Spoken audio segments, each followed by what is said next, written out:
Hello and good morning, and welcome to another episode of the Kingdom Culture Podcast. My name is Otto Alvarez, and today I wanted to talk to you about something very basic, but something that escapes, 80-90% of people who are not wealthy, okay? A lot of times, money is the effect and the cause of not having money. Like I mentioned in lots of videos that I've created, the first thing is the mindset, the way you think, your lack of scarcity, your fear, all that runs through your mind indicates how successful you're going to become in life. If you don't start a plan or a process to change that way of thinking, you'll never get out of the situation you're in. Trust me, I've been there. Okay, so today I talk about different pillars of becoming successful, and a lot of times it's not just making more money. Okay, the one pillar I want to talk about today is called order, and what I mean by order is God is a God of order, and He aligns things in a certain way, in a certain position, because that's how things function the best. What do I mean by that? Well, if you look at nature, there's an order of nature, right? If you look at animals, if you look at the earth, there's an order. Everything has an order. Everything works in an order. And what happens when we become out of order or don't align with what we should be doing? We create a mess, right? We create a mess in our lives. We create a mess in our finances. We create a mess in our future. And there's no difference. And I talk about this topic because it's actually a pillar to what I call, or what the Bible calls, stewardship. And stewardship is just another fancy word for how you manage things that are not yours, okay? Things that are given to you, or they could be yours, but it's how you manage what you've been given. I talk a lot about this. But order is a correlation of how well someone stewards, okay? And I was thinking about this as I was getting dressed this morning, and one of the things that, in my experience, like if I were to visibly share with you, like, what does order look like? I immediately go back to, the first house we purchased. The first house we purchased, it was $16,000. It was an older home. It was in a what I would call like a starter neighborhood. A neighborhood where you're getting either newlyweds or people starting, and you're getting retirees, which is, it's both, right? They're looking for an affordable housing option. And the area we lived in, it was in San Antonio. It was on the far east side of San Antonio. And, it was a very quiet neighborhood, but you could tell it was just low income. Wasn't fancy. It was an older home.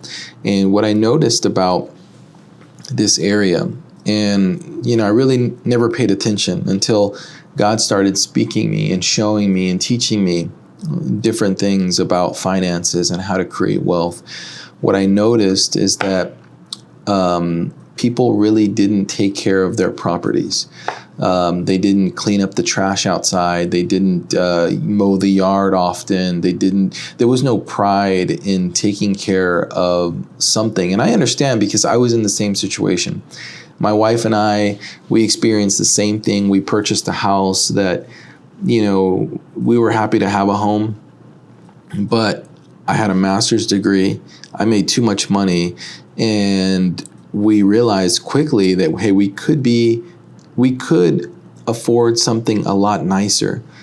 And I remember, us going to prayer and us talking about it, and, having God, conversating with God in prayer. And, my wife, I don't want to say she didn't like the home, but it was hard. It was an older home. There was a lot of work to be done, and it just wasn't, something that you felt great in. I mean, it wasn't a dump either. So, don't get me wrong, but you get, how do I say this?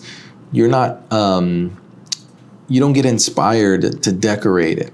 You don't get inspired to buy furniture and dress it up because the condition of it is not, it's not brand new. It's not new like what everybody wants. Everybody wants something new given to them, perfectly clean and designed, and and everybody wants that, but nobody's willing to take care of or to put things in order for what we have currently. So we went to the Lord in prayer and we asked, of course, we were praying for a new home. We started saving some money, and God told us, look, I want to give you a new home, but I want you to be able to learn how to take care of the one you have today. And so what that basically meant to us was learn how to take care of what God has given us. And the reason that I bring up the house example is because when we sold that house, we moved into a middle class, upscale neighborhood. And what we quickly noticed is that, driving down the road, everybody had their yards manicured. Everybody, had their houses clean. There was no toys or trash outside. There was no, there was nothing, there was no chaos. Chaos is a good word. When you drive down go ahead and I want you to do this. Drive down to some of the poorest areas of your town and you tell me if you see trash outside, if you see toys thrown on the yard, if you see things just chaotic. Okay, chaos is a good word. When you drive in nicer neighborhoods, okay, you're not going to see that chaos. You're going to see pristine conditions of living. Maybe you okay, and I get this question a lot.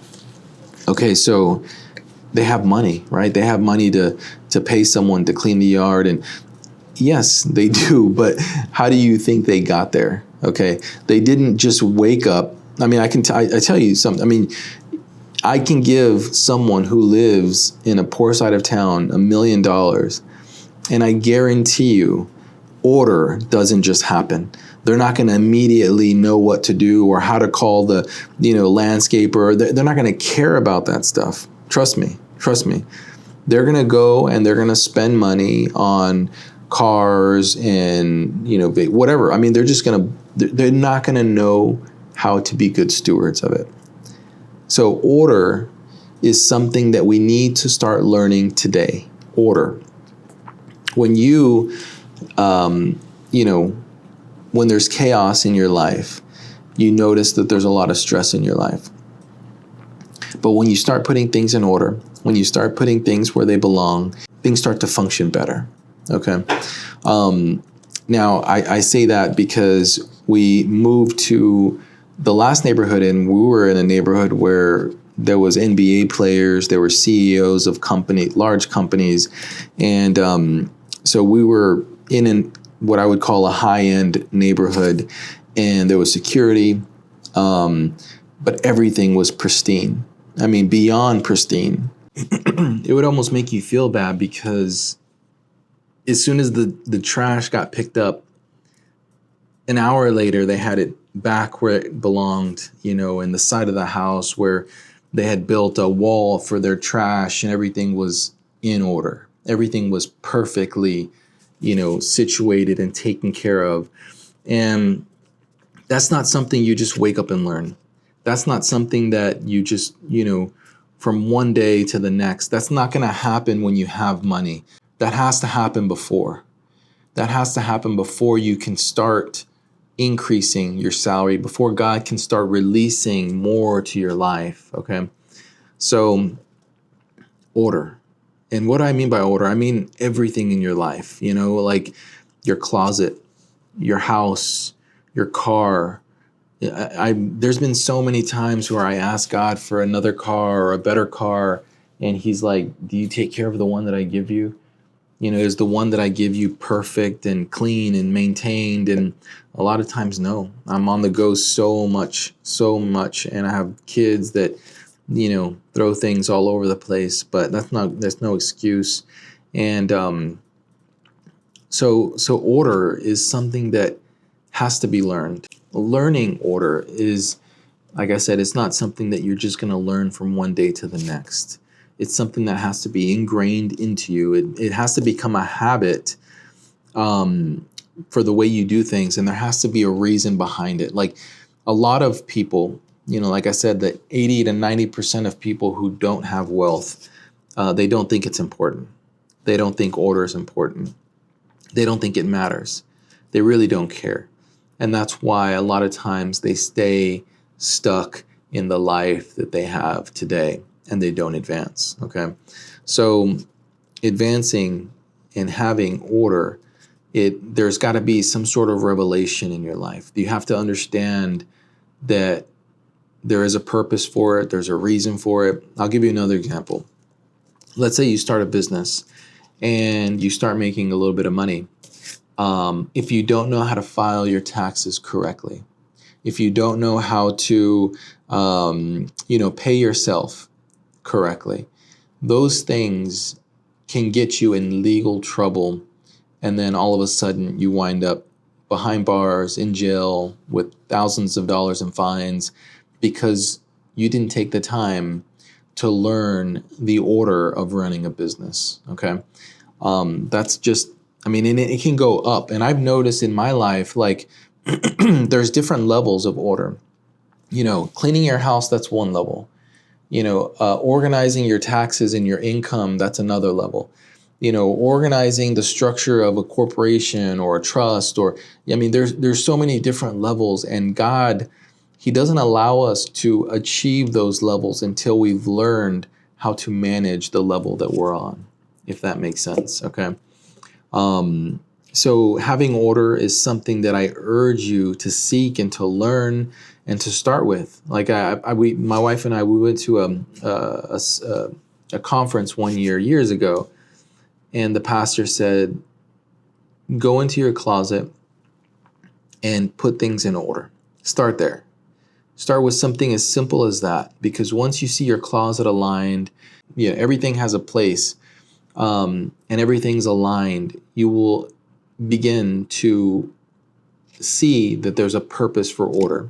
I can get to my clothes quickly. I don't have to, walk over this pile of clothes on the floor. There's so many things that need to happen.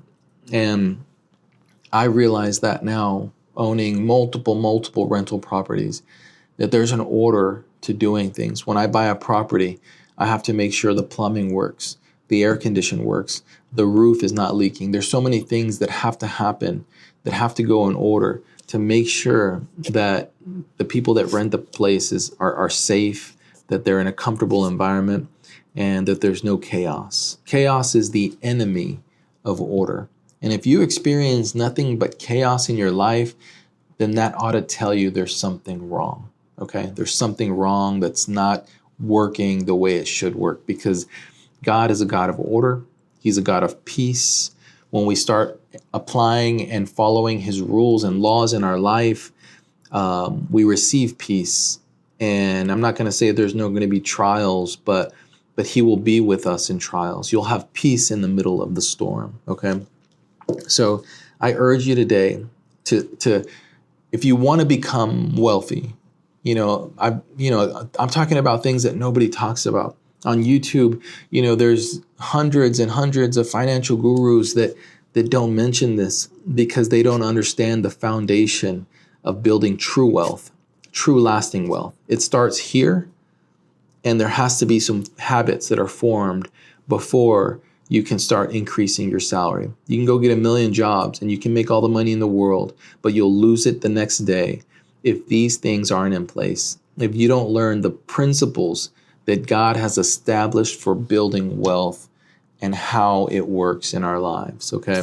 So I hope this video has intrigued you to learn a little more about how to put things in order and how to become a better steward.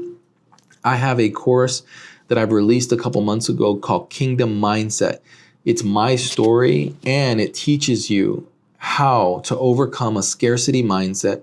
It teaches you how to become a better steward, how to put things in order, how to be a better manager, how to be a better investor, how to manage what God has given you today and to grow it, how to increase and create multiple streams of income.